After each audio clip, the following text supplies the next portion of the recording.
관객에게 답을 주는 영화는 극장에서 끝날 것이다. 하지만 관객에게 질문을 던지는 영화는 상영이 끝났을 때 비로소 시작한다. 안녕하세요. 7월 4일 목요일 저녁 7시 루주르의 일상수집입니다. 위 문장은 아스가르 파르하디 감독의 말로 영화가 나의 우주 그리고 일상을 바꿀 수 있는 메시지를 던질 수 있고 우리는 이 메시지를 안고 살아갈 수도 있다 정도로 해석할 수 있을 것 같은데요. 오늘은 승현님과 최근에 본 영화 중 나에게 영감 또는 메시지를 주었던 영화에 관해서 이야기를 해보는 시간을 가져보려고 합니다. 안녕하세요, 승현님. 저희가 오늘은 영화에 대해서 이야기해 보려고 하는데요. 승현님은 영화를 자주 보시는 편이신가요? 그리고 영화를 보시는 이유가 있으세요? 저는 영화를 자주 보는 편에 속하는데요. 이번 주 화요일에도 핸섬 가이즈라고 개봉하게 된 영화를 보고 왔는데 제가 영화를 보는 이유는 전시회를 가는 이유랑 고전 소설을 읽는 이유랑 같아요. 왜냐면 일단 전시회를 가게 되면 그 속에만 있는 기분이잖아요. 바깥 세계랑 단절된 느낌? 그 느낌이 좋고 고전 소설을 읽는 이유가 같다 한 거는 고전 소설을 읽는 동안 제가 그 주인공 옆에 있다는 생각을 하면서 그 시대상을 살아간다고 생각을 하는데 네. 영화도 마찬가지로 그 극중 주인공이 된 기분으로 이제 영화를 보는 거죠. 아, 내가 쟤왜 저래 이러면서 속으로 생각을 한다거나 그렇게 그런 이유 때문에 영화를 보는 것 같아요. 좀 감정이입을 하실 수 있고 내가 직접 주인공이 되는 듯한 느낌 그리고 좀 외부와 단절되어 있는 느낌을 좋아하신다는 거죠. 그리고 이제 그 감독이나 그 글을 쓰신 분이나 연기하는 배우들 이렇게 하면서 가치관을 좀 넓힐 수 있는 것 같아요. 이런 사람은 이런 가치관을 가지고 있구나 이렇게 가치관의 세계를 좀 넓힐 수 있어서 영화를 자주 보는 것 같아요. 아, 저 사람은 저런 배경이 있었기 때문에 저런 행동을 했고 저런 생각을 할 수 있겠구나. 이거를 좀 생각해 보실 수 있다는 거죠. 그리고 이제 궁극적인 목적은 데이트죠. 시간을 보내기 위한. 시간을 보내기에 가장 좋은 장소, 시원하고 따뜻하고 하니까. 해성 가이즈 좀 어땠어요? 핸섬 가이즈는 그냥 마냥 웃겨요. 이제 이게 이제 이성민 그 배우님 소개를 할 때는 자기가 오컬트 물도 좀 섞여 있다 그랬는데 이제 모두들 아시다시피 최근에 파묘라는 오컬트 물이 너무 흥행을 해가지고 이거 오컬트를 약간 새끼손가락 정도로 간을 본 정도의 영화이지 않나 하고 되게 박장대소 하면서 볼 수 있었던 영화라서 무섭기보다는 그냥 거의 코미디 드라마 정도로 맞아요. 알 수 있겠네요. 추천드립니다. 어, 재밌게 보기 좋은 요새 진짜 볼만한 영화가 없다고 생각하긴 했는데 그 인사이드 아웃 2는 엄청 재밌다고 주변에서 많이 들었는데 한국 영화는 요새 유독 이렇게 좀 추천을 받았던 영화는 없던 것 같은데 헬성과 이제 약간 계절과도 어울릴 수 있을 만한 영화인 것 같네요. 그러면 혹시 영화에는 여러 장르가 있는데 혹시 좀 어떤 장르를 좀 좋아하시는 편이세요? 저는 일단 좀 사람 냄새가 나는 영화를 좋아해서 드라마 장르나 실화 바탕으로 한 걸 좋아하는 것 같아요. 그래서 이제 그 사람들 대화 간에 그래 저게 맞지 하고 공감을 한다거나 네. 아니면은 이런 역사적 사실이 있었구나를 좀 더 배우게 되는 걸 좋아하는 것 같고 아니면 아예 정반대로 누아르 이렇게 막 피 터지는 거를 보는 것 같아요. 혹시 정성님은 어떤 장르를 즐겨 보시나요? 저도 가리지 않고 영화를 좋아하긴 하는데 그 좀 일본 영화를 많이 좋아했던 적이 있었거든요. 특유의 좀 잔잔한 무드가 있는 영화도 좀 좋아했었고 그래서 카메모 식당이라든지 앙이라는 그런 영화 같은 거 보면 저번에 이제 슬램덩크 관련해서도 좀 말씀을 드렸던 것 같긴 한데 이게 감정의 기복이 엄청 크지 않아서 그리고 또 잔잔하게 영화가 끝난 후에 내가 생각해 볼 수 있는 메시지들을 전달을 하더라고요. 그래서 일본 영화를 좋아하는 것 같고 그 일본 영화를 좋아하는 이유가 좀 아무래도 좀 친절한 영화인 것 같아서 아까 승현님이 말씀하신 것처럼 인간적인 냄새도 나고 어떤 주제라고 강요하진 않는 것 같아요. 내가 이런 주제니까 꼭 이렇게 생각해서 봐가 아니라 뭐 이런 주제가 있다더라 하고 던져주면 제가 그거를 좀 더 곱씹어서 좀 상상의 나래를 펼치면서 생각해 볼 수 있는 영화인 것 같고 너무 어려운 영화 장르는 안 좋아해요. 뭐 이제 테넷 같은 뭐 이제 크리스토퍼 놀란 감독이 제가 알고 있기로는 그런 SF 영화를 만들 때 뭐 이제 과학에 기반된 영화를 만들 때 그분이 이제 박사 학위까지 따가면서 공부를 하시고 그 기반으로 영화를 만드는 걸로 알고 있거든요. 그렇게 너무너무 뎁스 있게 간 영화가 저는 그 테넷이라고 생각을 해요. 약간 좀 이과 쪽에 있으신 분들은 되게 재밌다라고 봤는데 저는 너무 어려웠고 그 영화를 보더라도 좀 영화가 들어오는 게 아니라 이게 왜 이렇게 되지? 라는 호기심 때문에 정작 그런 스토리적인 것에도 방해가 되고 왜 이게 이렇게 되는지 흐름조차를 이해를 못 하겠더라고요. 그래서 너무 어려운 영화는 싫어한다. 딱 이 정도가 될 것 같아요. 그러면 혹시 승현님은 좀 특별히 좋아하는 감독님이 있으세요? 저는 이병헌 감독님을 좋아하는데 이제 앞에서 말씀드린 것과 같이 사람 냄새 나는 영화나 드라마를 좋아해서 일단 좋아하는 것도 있고 약간 배드민턴이나 테니스에서 전문 용어로 하는 랠리 네. 이제 대화간의 랠리 약간 티키타카가 되는 그렇게 딱 주고받으면 딱 하고 이렇게 대화가 되는 게 너무 재밌고 제가 평소 선호하는 대화 방식이라서 그래서 이 감독님을 좋아하는 것 같아요. 좀 뭔가 직접적으로 말을 하는 게 아니라 어떤 상황을 비유해서 은유해서 말을 하는 걸 좋아하고 제가 봤었을 때도 이게 정말 유머이긴 한데 그 약간 좀 촌철살인의 느낌으로 뭔가 풍자하는 의미도 좀 들어가 있는 것 같고 그 대사를 좀 곱씹다 보면은 이런 의도에서 좀 이런 말을 했구나 좀 이런 것들이 좀 보이긴 하더라고요. 혹시 그러면 좀 이병헌 감독님이 찍은 영화 중에서 뭐 인상 깊게 봤다거나 아니면 좀 이런 대사가 좀 와닿았다 좀 그런 거 있어요? 저 이제 영화 말고 이병헌 감독님이 하신 멜로가 칠집이라는 드라마를 네네네네. 진짜 N회차 보고 네네. 그냥 거의 대사를 외울 정도인데 그 중에서 이제 극중 천우희가 하는 대사 중에 이제 잘려요. 직장에서 잘리고 와서 이제 운동을 하는 영상을 네네네. 보면서 몸이 단단해지도록 하는 네네네. 영상을 보면서 사람 몸이 왜 단단해야 해? 여기 이제 나도야 무릎팍이 단단해, 머리턱이 단단해, 팔꿈치도 단단해. 근데 내 마음은 안 단단해. 이러면 별로야? 라고 하는 부분이 있는데 되게 뭔가 딱 와닿는 거예요. 이제 사람이 살면서 단단해져야겠다고 생각은 하지만 한 번에 무너지는 게 마음이잖아요. 그렇죠. 그래서 진짜 맞다. 그게 맞다 이러면서 딱 그 대사가 참 위로가 됐던 것 같아요. 내가 마음이 단단하지 않은 게 이게 단점이 아니라 원래 다 그런 거 아니냐 뭐 이런 식으로 좀 말을 하는 거 아니에요? 그리고 이제 서른이면 괜찮아지겠다라는 말이 나오는데 제가 아직 30이 안 돼서 그래 30이면 30 즈음에라는 노래도 있으니까 하면서 계속 위로를 받는 것 같아요. 근데 이제 제가 30이 되고 30이 넘어갔는데 왜 똑같던데? 그때 이제 바라보고 그렇군요. 저는 제가 뭐 좋아하는 감독은 아니지만 월터의 상상은 현실이 된다라는 그 영화의 대사를 참 좋아해요.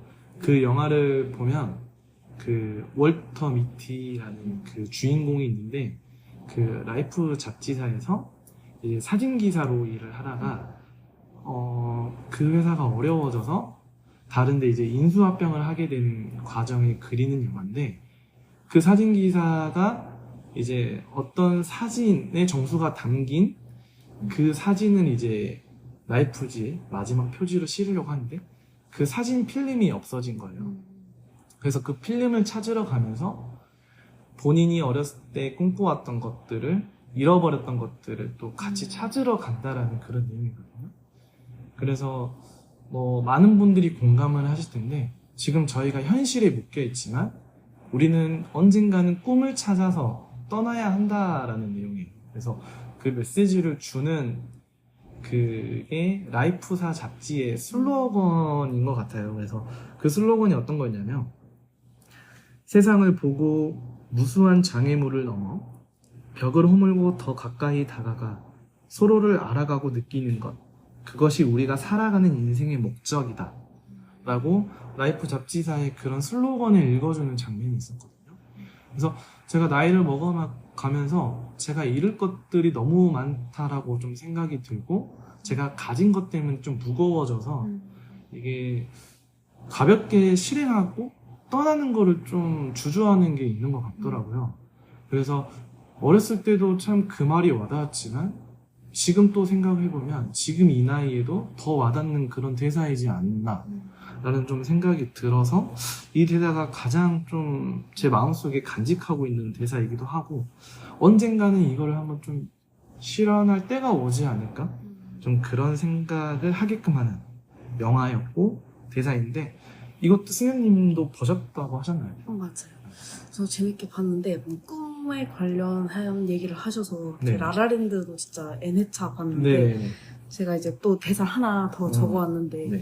라라랜드가 뮤지컬 영화잖아요. 네네. 그래서 되게 뭐 시리 오브 스타를 기억한다든지 그러는데 제가 가장 딱 듣고 와 이건 진짜 좋다 해서 계속 들으면서 다니는 노래는 꿈꾸는 바보들을 위하여라는 이제 극중 여자 배우가 오디션 보는데 맞아요. 하는 건데 이제 그중 가사 그 대사가 꿈꾸는 자들에게 경배를 바보 같아 보이는 그들이지만 여기 아파하는 마음들을 위하여 우리가 엉망으로 만든 것들을 위하여 경배라는 말이 있는데 이제 여기서 이모가 강에 뛰어들어서 감기를 걸렸는데 나는 그래도 또 할 거야 라고 하는 게 꿈에 상처받았지만 또 꿈에 도전하고 또 나아갈 거야 라는 메시지를 준 것 같아서 되게 어딘가로 나아가려고 내가 하고자 하는 거를 오랜 시간이 걸리고 감기 걸려서 아프고 상처받아도 나아가는 게 되게 멋있는 말이고 멋있는 음악이다 라고 생각을 해서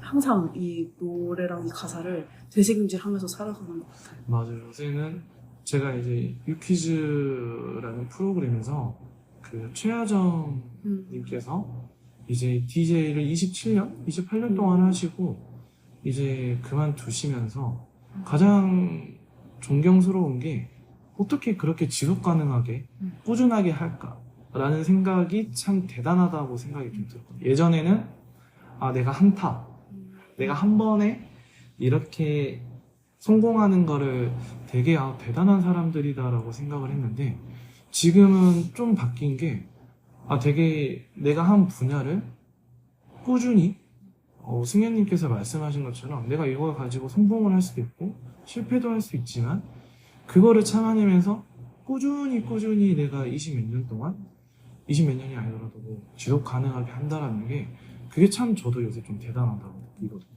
그래서 아까 말씀하신 라라랜드 같은 경우도 그 두 주인공이 뮤지션의 삶을 꿈꿔왔던 사람들이고 그 사이에서 내가 꿈을 쫓을 건지 아니면 현실에 안주하고 평범하게 살아갈 건지에 대해서 사랑 이야기 전에도 그런 것들이 좀 전제가 되어 있었잖아요.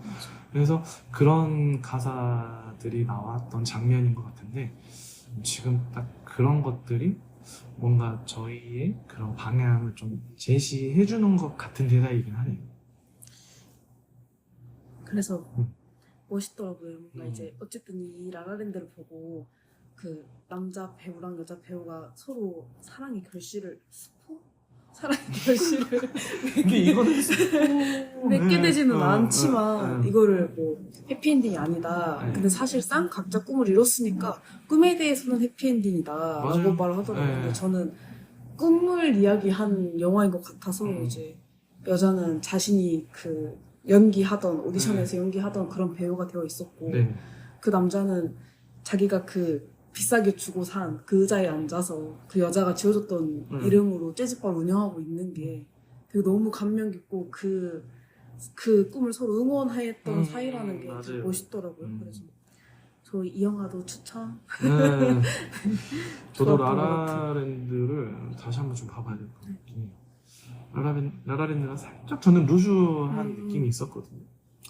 근데 다시 한번 좀 봐봐야 될 것 같아요. 사랑이라고 말하는 그런 드라마 장르보다는 말씀하신 것처럼 그런 꿈? 삶에 관련된 영화이구나라고 또 생각을 하면 좀 다르게 보일 것 같거든요. 뭐 약간 내 꿈만큼 누군가의 꿈을 응원해줄 수 있다는 게 얼마나 감사한 맞아요. 일인가. 나도 누군가를 응원할 수 있는 사람이 되면 좋겠다라는 음. 생각도 많이 들었던 영화라서 저는 사랑 얘기보다는 꿈 이야기였지 않았나 라는 관점으로 라라랜드를 봤었어요. 그렇군요. 그러면 혹시 좋아하는 영화 배우로 있으세요? 저는 약간 여자 배우를 좋아하는데 약간 좀 사랑스럽게 생긴 여자 배우분들을 되게 좋아해서 천우희 배우님이라든지 김효진 배우님을 좋아하고 제가 뮤지컬 영화를 엄청 좋아해서 레미제라블이랑 위대한 쇼맨도 엄청 좋아하는데 휴잭맨 아저씨를 너무 좋아해요. 너무 좀 멋있어서 남성스럽게. 네, 뭔가 그 노래도 되게 진정성이 느껴지고 실제로 부르시는 거라고 하니까. 그럼 혹시 정성님은 좋아하는 배우가 있으신가요? 저는 이제 외국 배우보다는 뭔가 그런 외국 배우들은 저희가 살아왔던 그런 문화 환경이라든지 그런 가치관들이 조금은 차이가 날 수밖에 없어서 외국 배우들보다는 저는 이제 한국 배우들 중에 최민식 배우님을 좀 좋아하는데 뭐 이게 그냥 영화를 시작하게 되면 그냥 감정이입이 확 되게끔 하는 배우분이시더라고요. 그래서 저는 뭐 이제 최민식 배우가 하신 파이란이라는 영화도 그 찌질함과 그 바보스러울 만큼 그런 순수한 그런 것들을 극과 극이 되게끔 좀 잘 보여주는 것 같아요. 근데 순수하기 때문에 저는 찌질하다라고 생각을 하거든요. 근데 그거를 너무 좀 잘 보여주시기도 하셨고 다른 그런 작품들도 딱 보다 보면 그냥 저도 모르게 감정이입이 되는 그런 힘을 가지신 배우인 것 같더라고요. 뭐 이제 다음 질문보다는 제가 시간상 다다음 질문으로 넘어갈게요. 그 혹시 영화와 관련된 특별한 기억 같은 게 있으세요? 이게 이제 제 앞에서 영화 보는 이유 중에 궁극적인 목적은 데이트라고 말씀드렸는데 제가 지금 남자친구랑 두 번째 만남에서 영화를 보러 갔는데 첫 데이트죠. 공식적인 첫 데이트. 이제 친구들한테 나 데이트 간다. 사귄다.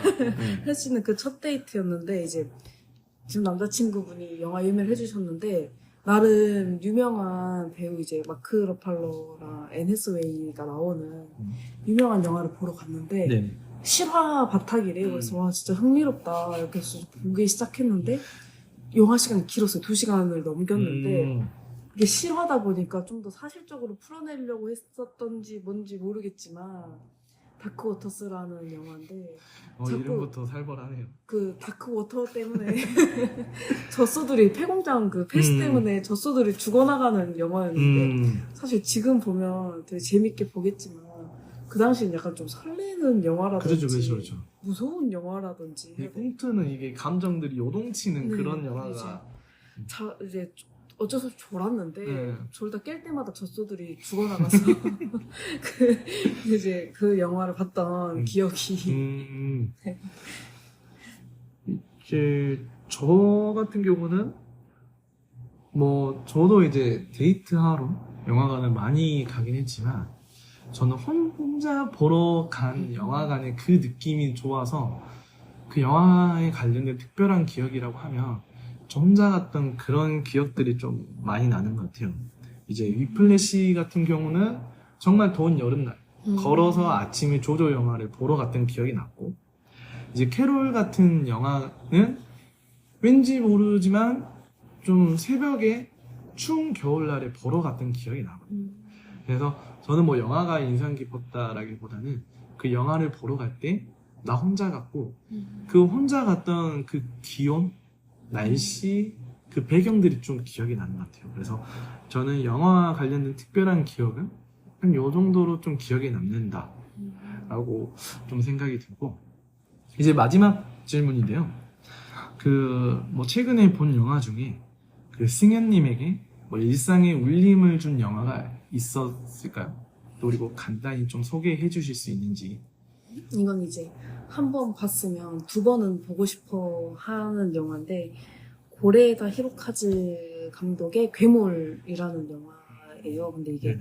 이제 그 루이치 사카모토의 음악 그 거장이신 분의 유작이라는 게 네. 저는 일단 아 그래? 그러면 한번 나도 봐봐야 음. 되겠다 싶어서 뭔가 봤는데 전시회 보러 가는 네, 느낌처럼. 약간 그런 느낌으로 아 유작이야? 그러면 상영할 때 보러 가야지 해서 보러 갔었는데 이게 이제 시놉시스가 나뉘어요. 뭐 이제 사오리라는 분의 시점, 그리고 호리 선생님이라는 분의 시점, 교장 선생님 시점, 이제 미나토의 시점 이렇게 나뉘게 되는데 이제 그 사오리 시점은 미나토의 엄마의 시점인데 미나토가 학교에서 돌아와서 뭔가 행동이 이상해서 사오리가 이제 학교를 찾아가서 호리 선생님을 만나고 그 선생님을 만나면서 한 사건 때문에 이렇게 일어나게 되는 건데 이거는 진짜 추천드리니까 스포를 하고 싶지 않아서 네네.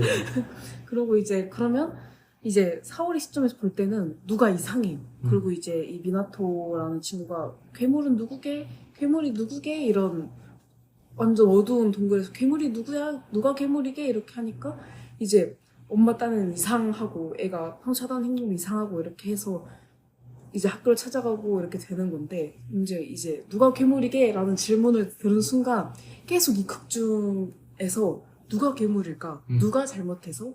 누구 때문에 이런 사건이 일어난 거지? 라는 그 시점을 가지고 계속 색안경을 끼고 그 영화를 보게 됐던 것 같아요. 근데 이제 이게 다 영화를 보고 나서 제가 느꼈던 건 이게 누가 괴물인지 색안경을 끼고 찾으려고 했던 내 자신이 괴물이지 않았는가.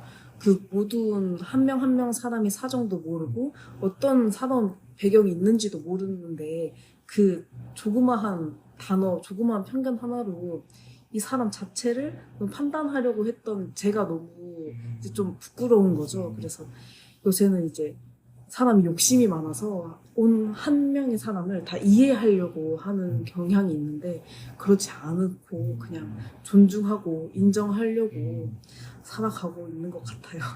요새는 뭐 이제 예전에는 주인공이라든지 그런 악역들이 입체적이지가 않았었어요.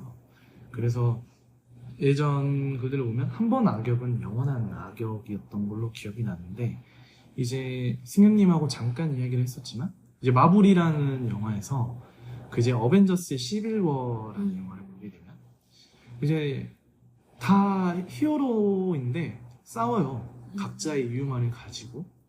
근데 그 이유가 그들의 입장에서 봤을 때는 다 옳거든요. 근데 싸우더라고요.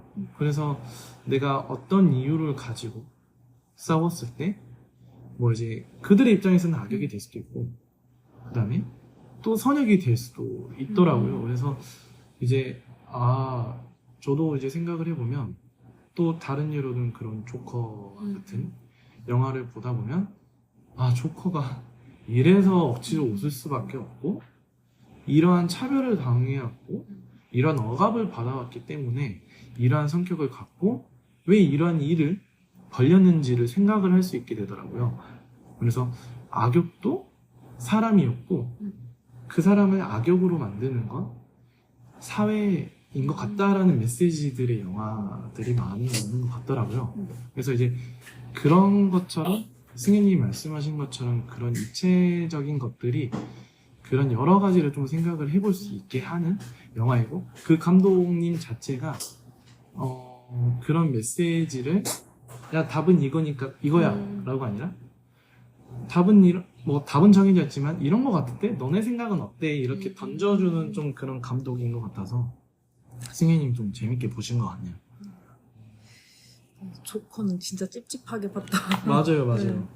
내가 조커의 상황이 있었다면 정말 그 고든 시죠. 그 고든 시에 잘 사는 동네 그리고 못 사는 동네가 있는데 저는 이게 사실인지 아닌지 모르겠지만 하여튼 배트맨이 되는 그 주인공은 본인 아버지가 되는 사람에게 되게 정말 좋은 교육을 받고 이제 후원을 받는 반면에 그 어머님이 정말 거짓말을 한 건지 아니면 진짜를 말한 건지 모르겠고 그 어머님이 약간 그런 망상증이 있으니까 자꾸 그 배트맨의 아버지이신 분의 너는 자식이다.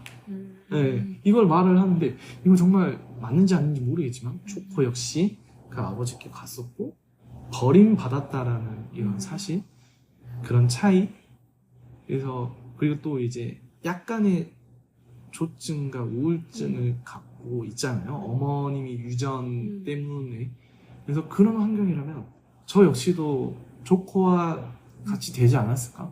약간 용감한 겁쟁이이지 않은가. 맞아요, 맞아요. 그래서 어떻게 보면 그 못 사는 동네 사람들의 마음을 대변해주고 네, 불길을 일으키는 사람이잖아요. 그들의 입장에서 보면은 그분은 영웅이고 맞죠. 네. 근데 이제 그 당시 잘 사는 사람들의 입장에서 보면 쿠데타에 빌런인 어느 곳에 내가 속해 있느냐에 따라서 이게 악역인지 선역인지를 말할 수 있으니까 그러한 부분들이 최근의 영화 그리고 그런 것들이 말하는 것 같아요. 최근의 영화들.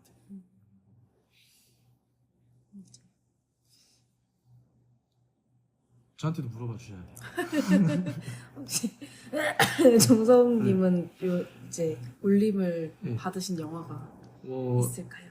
이게 약간 아까 말씀드렸던 그 영화 뭐였죠? 월터의 상상이 현실이에요. 그거의 연장선인 것 같아요. 요새 제가 좀 부족한 게 약간 그런 도전적인 거라고 생각을 하나 봐요. 그래서 저는 뭐였죠? 잉여들의 히치하이킹. 왜 안 써져 있지? 하여튼 잉여들의 히치하이킹이라는 영화를 저는 되게 재밌게 봤었는데요. 그 영화도 이제 정말 군대를 막 제대했거나 아니면 대학교를 다니던 그런 평범한 대학생들이 무일푼으로 유럽에 여행을 가요. 유럽에 여행을 가는데 무일푼으로 가서 본인들이 숙박을 이제 홍보해주면서 이제 지내는 그러니까 무일푼으로 가는 대신에 그분들이 이제 영화학과 출신으로 알고 있거든요. 그래서 직접 촬영해서 그 숙소를 이제 홍보해주면서 숙박을 지내면서 이제 유럽을 1년 동안 거주하고 사는 그런 목표를 가지고 유럽을 간 사람들의 이야기인데 정말 이건 진짜 끝났다 싶을 때 항상 기회가 와요. 그렇기도 하고 젊었으니까 부딪히는 그런 것들이 저는 너무 제 대학교 때 생활을 그다음에 대학교 때 하고 싶었던 것들을 생각나게 하더라고요. 그래서 생각나는 친구도 있었고 그 친구한테 연락도 했었고 그래서 최근에는 잉여들의 히치하이킹이라는 영화가 참 저한테 뭔가 꺼져있던 불씨를 좀 살려주게 한 영화이지 않을까라고 생각한 영화고 이것도 예전에 승현님께 아마 추천을 드렸던 것 같아요. 그래서 꼭 반드시 봤으면 하는 영화입니다. 그래서 저희가 일상에서 저랑 승현님은 이제 영화를 자주 보기 때문에 영화를 빼놓고는 일상을 말하기가 좀 힘든 그런 사람들이기 때문에 이런 영화에 관련해서 이야기를 해봤어요. 그래서 이 팟캐스트를 들으시는 분들도 내가 정말 좋아했던 그리고 추천을 받았던 영화들이 어떤 것들인지 한번 좀 생각을 해보시고 이번 주에 혹시 시간이 되신다면 뭐 둘도 좋지만 집중할 수 있게끔 혼자 이렇게 환경을 좀 조성을 해놓고 영화를 보고 그 영화가 전달해주는 메시지를 안고 다음 주 그리고 당장에 좀 원동력이 될 수 있게끔 좀 살아보는 것도 아마 좋은 시도일 것 같습니다. 그래서 이번 팟캐스트는 여기서 마치겠고요. 마지막 인사를 또 승현님과 함께 해보도록 하겠습니다. 오늘 당신의 일상은 따뜻하신가요?거든요. 이렇게 하면 됩니다. 하나, 둘, 셋. 오늘 당신의 일상은 따뜻하신가요?